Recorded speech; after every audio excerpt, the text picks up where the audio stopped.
Muito bem, pessoal. Bem-vindos novamente à nossa videoaula, continuando a falar sobre respiração vegetal. Na nossa última aula, a gente abordou o tema de forma mais abrangente. Agora nós vamos trabalhar e conversar um pouco sobre a respiração de forma mais específica, né? Neste primeiro slide, a gente observa ou percebe a visão geral do processo.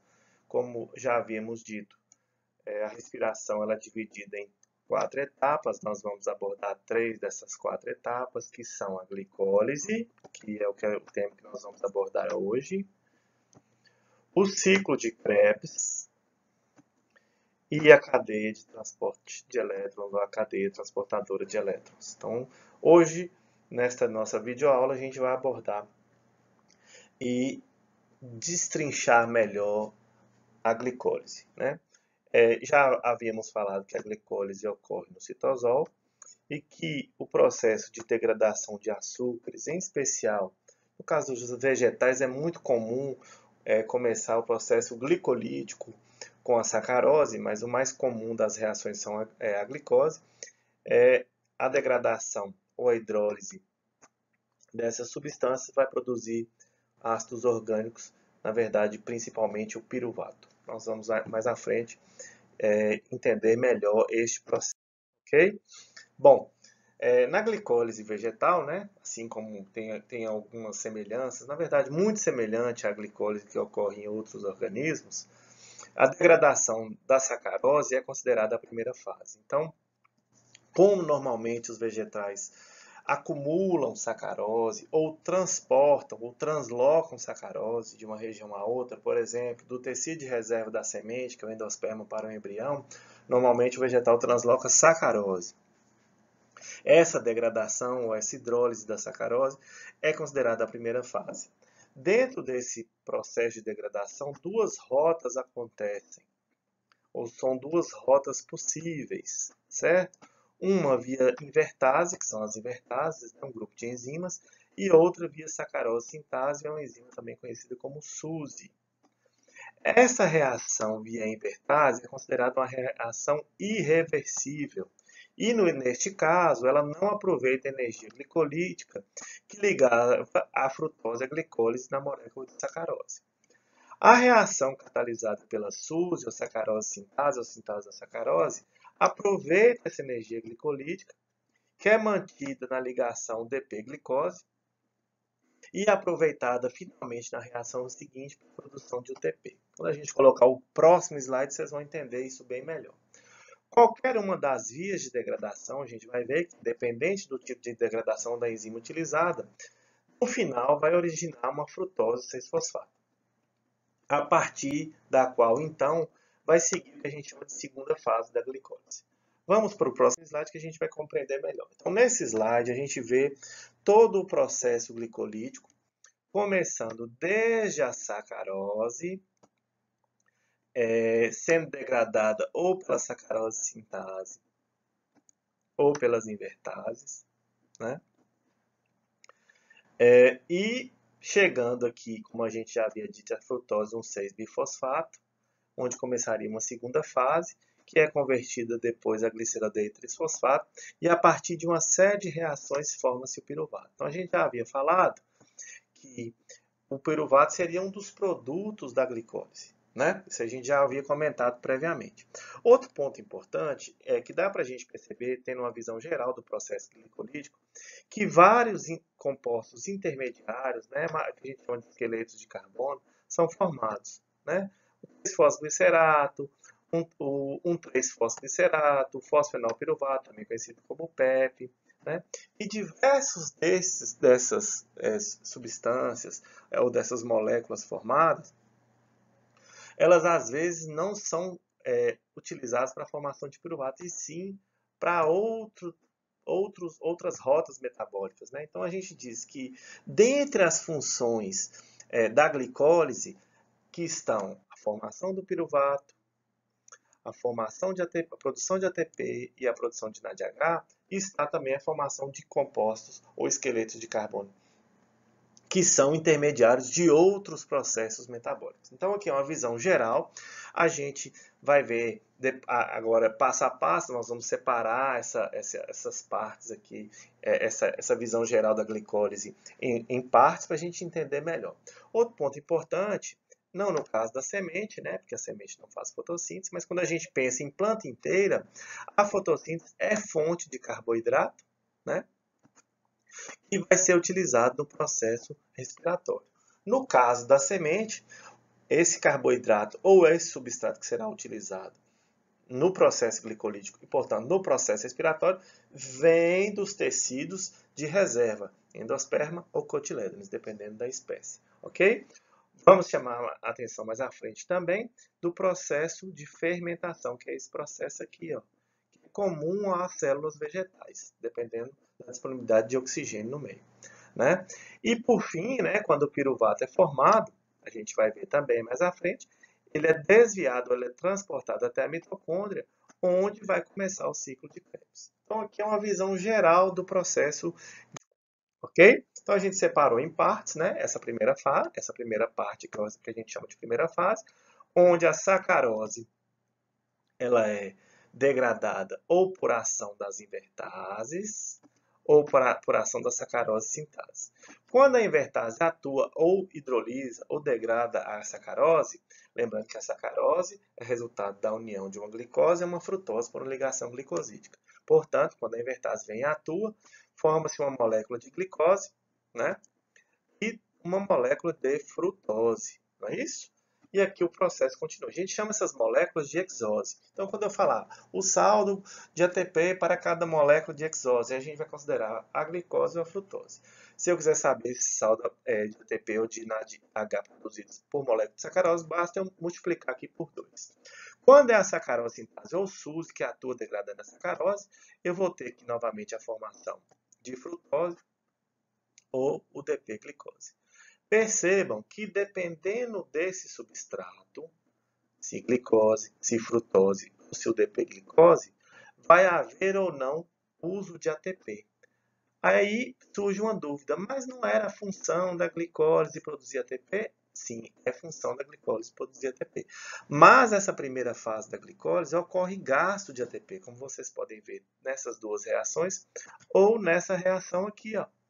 Você percebe que ocorre gás de ATP.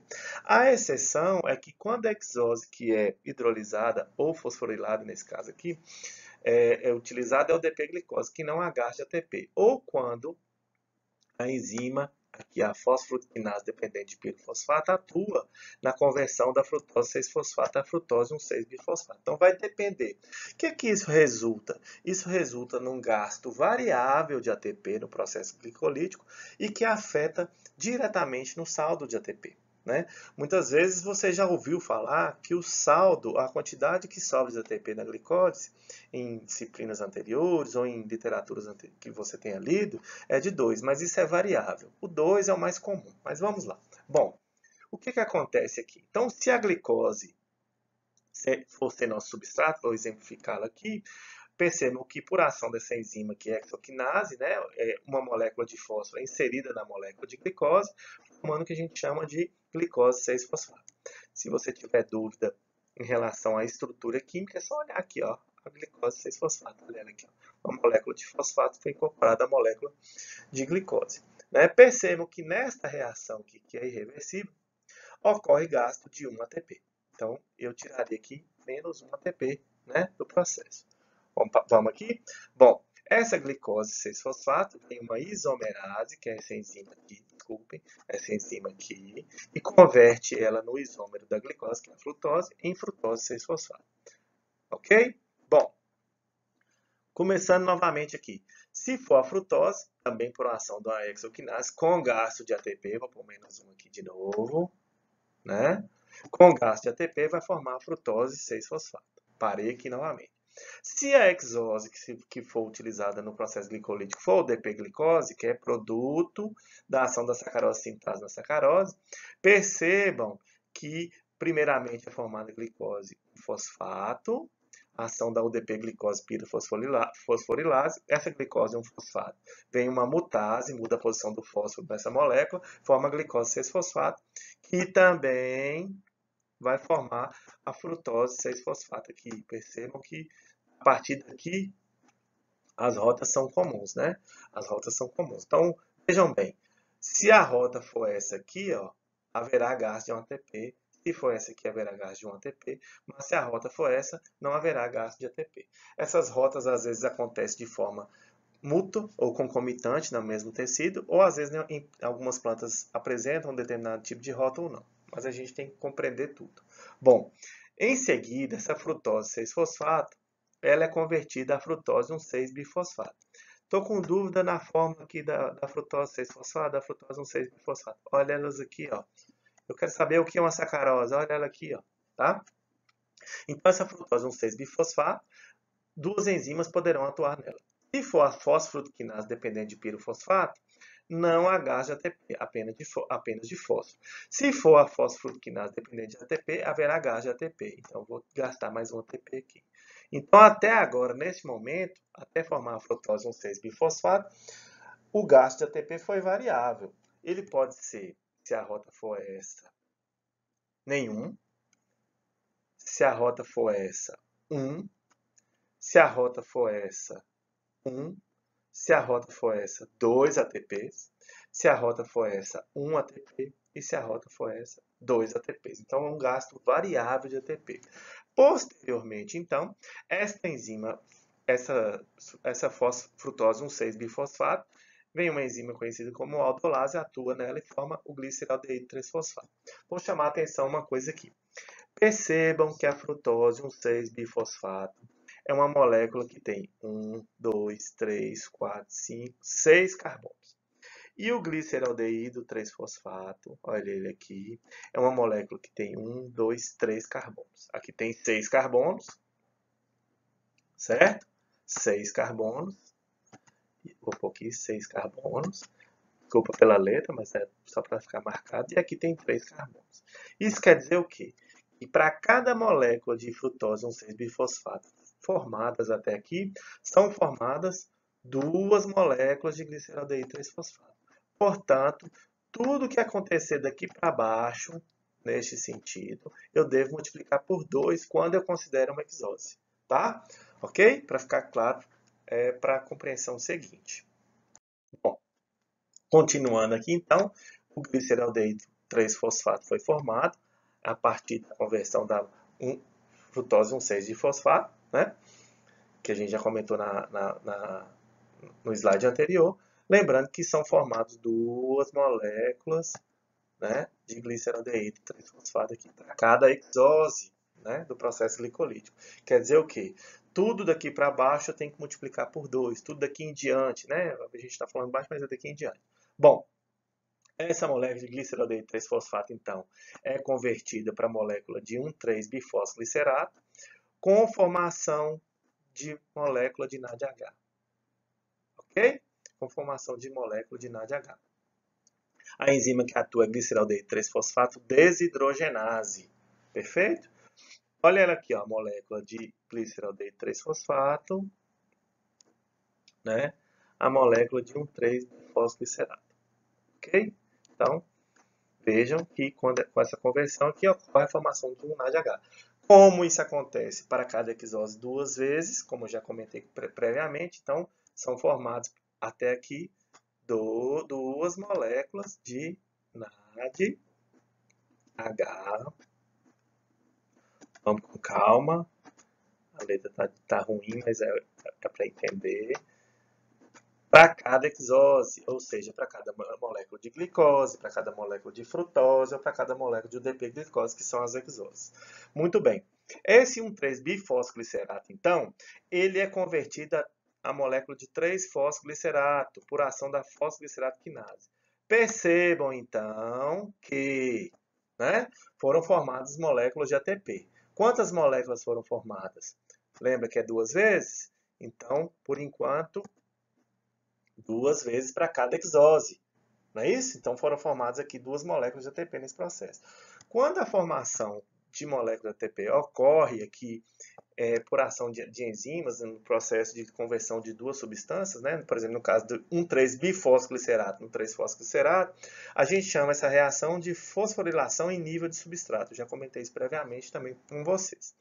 Essa 3-fosfoglicerato, então, é convertida a molécula de 2-fosfoglicerato por ação de uma mutase. Vejam que só a posição do fósforo mudou. Basta ver aqui, ó, 3-fosfoglicerato, o fósforo mudou aqui de posição carbono 2, né? Bom, o 2-fosfoglicerato, então, por ação de uma enzima conhecida como enolase, é convertido ao fosfenolpiruvato. Essa molécula também é conhecida como PEP, certo? Fosfenolpiruvato é o PEP. Vou anotar aqui, ó, PEP, PEP, para ficar mais fácil de entender. Aqui, ó, PEP, né? E, por sua vez, ao ser convertida a molécula de piruvato por ação da enzima piruvato quinase, também produz ATP. Lembrando, então, que são duas moléculas de ATP produzido e duas moléculas de piruvato, que é tudo vezes 2, quando eu considero uma exose. Perfeito? Então, se eu quiser saber o que foi produzido, aqui eu vou ter, para cada exose, 2 na de H e 4 moléculas de ATP. Então, a quantidade produzida. Qual que é o saldo de ATP, então, até o momento, né? Até a glicólise aqui? O saldo é o quê? O que foi produzido menos o que foi gasto. Como o gasto é variável, pode ter havido gasto de 2 ATPs, pode ter havido gasto de 1 ATP para cada exose ou de nenhum ATP para cada exose. O saldo vai ser variável, portanto, a resposta pode ser: quando houve gasto de 2 ATPs, o saldo será de 2. Quando houve gasto de 1 ATP, o saldo será de 3 ATPs. E quando não houve gasto de nenhum, o saldo será de 4. O mais comum que a literatura cita é justamente um saldo de 2. Né? Isso aí que vocês vão observar mais comumente na literatura. Vejam que aqui, antes da gente dar o próximo passo, né, existe uma rota alternativa comum aos vegetais, que é o fosfenolpiruvato sendo convertido ao oxalacetato.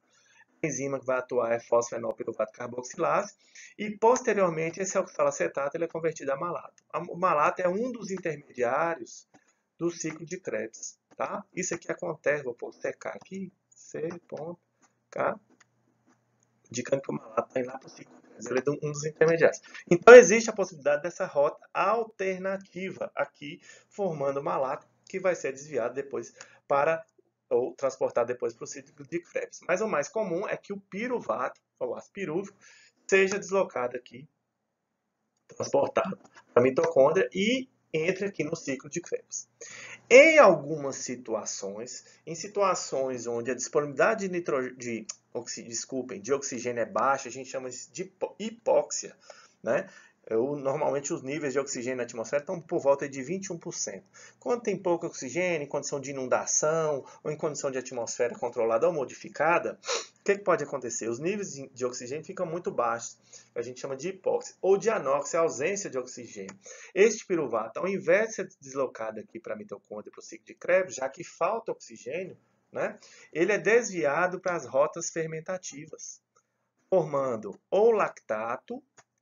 Normalmente começa essa rota que é mais favorável, início da fermentação vegetal forma lactato ou ácido lático, ou formando o etanol, né? Então, assim, essas reações de fermentação acontecem nessas condições. E este conhecimento é muito utilizado pelo ser humano há muitos anos para conservar alimentos, produzir alimentos, né? Fazer bebidas. Ele utiliza as rotas fermentativas, né? Por exemplo, conservar alimentos. A gente tem, no caso da produção animal, a produção de silagem. Como é que você conserva a silagem? Através das rotas de fermentação, a forma de conservar. Produzir bebidas, né? A cerveja, o vinho, são todas bebidas produzidas a partir de rotas de fermentação, tá? Bom, normalmente a fermentação ocorre começando pelo lactato, mas ele é mais tóxico à célula vegetal do que o etanol. E depois a planta acaba desviando para a formação de etanol. É uma tentativa da célula de sobreviver. Por quê? Começa a faltar NAD+, né? O processo aqui, quando está com falta de oxigênio, ele para, né? O piruvato ele para de entrar na mitocôndria E aí, o que a planta tenta fazer? Manter a produção de ATP, regenerando esses NAD+, que vão ser fundamentais aqui para o processo glicolítico. É só ver aqui, ó, onde é que eles estão aqui, ó. Ó, vou subir aqui, tá aqui, ó. Então, acontecem essas rotas de fermentação, tá? Muito bem. Aqui a gente vê o processo, novamente, todo junto. Então, lembrem, aqui tem gasto de ATP, aqui tem gasto de ATP, aqui tem gasto de ATP. Aqui tem produção de ATP, portanto é menos, né? Dependendo da rota, tem produção de ATP, aqui tem produção de ATP e aqui tem produção de NAD. Lembrando que daqui para baixo você multiplica tudo por 2. Por quê? Porque são formadas duas moléculas de glicerol de 3-fosfato para cada hexose, glicose, frutose ou DP-glicose. O saldo vai depender da rota. Lembrando que pode haver o gasto de 2 ATPs, pode haver gasto de 1 ATP, pode haver gasto de nenhum. Então o saldo vai ser de 4, saldo, né? De 3 e de 2 ATPs, que é o mais comum, que vocês vão observar na literatura aí, por esse 2, né? Mas dá para entender que é o 2. Além disso, vai haver a formação de duas moléculas de NADH, duas moléculas de piruvato. Então, quais são as funções da glicólise? Novamente, produzir ATP, produzir poder redutor na forma de NADH, que será utilizado na cadeia transportadora de elétrons, lembrem disso, lembrando que a glicólise ocorre no citosol, produzir piruvato e produzir intermediários de carbono que serão utilizados em outras rotas metabólicas. Lembrando que quando a condição é de hipóxia, pouca concentração de oxigênio disponível no meio, exemplo, inundação ou anóxia, ausência de oxigênio, esse transporte de piruvato da mitocôndria para, ok? E é desviado aqui na tentativa de continuar produzindo ATP para a célula e de regenerar o NAD+, para isso continuar. Essa rota é desviada para as rotas de fermentação, certo? Ok? Eu preciso que isso fique bem claro, tá? Então, em anaerobiose, que aí eu posso dizer ou anóxia ou hipóxia, os NADH produzidos pela glicose não podem ser reciclados. Vai faltar NADH, né? Certo? E aí, no primeiro momento, mesma glicólise que produz pouco ATP ia parar. O que a planta faz então em resposta? Ela começa a fazer as reações de fermentação, a tentativa de sobreviver, certo? Que pode ser a lática, produzindo lactato, que começa, inicialmente começa com fermentação lática, depois ela continua como alcoólica, que é a mais comum, certo? Na reação ou na fermentação lática, o piruvato é reduzido a lactato, né, utilizando o poder redutor NADH, recuperando esse NAD. Lembra que vai ser importante lá na glicose. Já na fermentação alcoólica, o piruvato é reduzido a acetaldeído, depois este é reduzido a etanol ou álcool etílico, também regenerando o NAD+ aqui que vai ser usado.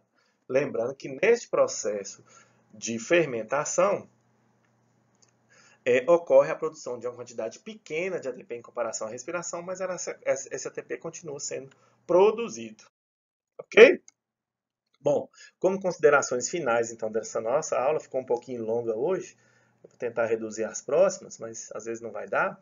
As fermentações, então, caracterizam-se por envolver a oxidação parcial do substrato orgânico inicial, geralmente a glicose, e pelo fato de um composto orgânico ser o aceptor final de elétrons, né, que é o lactato ou o etanol, certo?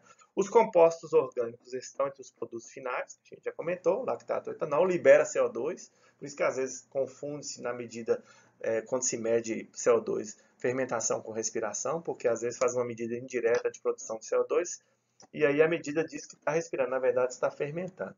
Neste caso, o rendimento energético é de apenas 2 ATPs, que é só o saldo da glicólise. Lembrando que esse saldo é variável, dependendo da rota. Até a formação do gliceraldeído 3-fosfato a partir de uma hexose. Hexose é o que, gente? 6 carbonos. Ocorre o que? Gás, 6 carbonos. Ocorre gás de 2 moléculas de ATP. Mas a função da respiração é justamente o contrário, é produzir ATP. A produção de energia começa a partir dessa molécula. Então. Esse aldeído é transformado em um ácido, sendo sua energia utilizada na incorporação de mais um fosfato à molécula, bem como a geração de NADH, conforme nós já comentamos. Este fosfato introduzido, então, nessa reação poderá ser utilizado na próxima reação, produzindo um 3-PGA, que é transformado em PGA, né? Vai produzir o ATP, que nós já comentamos também. A última reação produtora de energia na glicose é a formação do piruvato, a partir do PEP, né, do fosfenolpiruvato, produzindo também mais um ATP. Para cada exose, o que é exose mesmo? Para a gente finalizar, tem 6 carbonos. Glicose, frutose, UDP-glicose. Oxidada na glicólise, haverá o consumo importante de 2 ATPs, produzirá 4 ATPs, que é o mais comum, com saldo líquido de 2. Lembra que eu comentei que o saldo é variável, mas o mais comum é de 2. E com 2 NADH. Ok? Bom, aqui a gente termina a nossa aula. Eu agradeço a atenção de vocês. Na próxima aula a gente vai falar do ciclo de Krebs. Obrigado.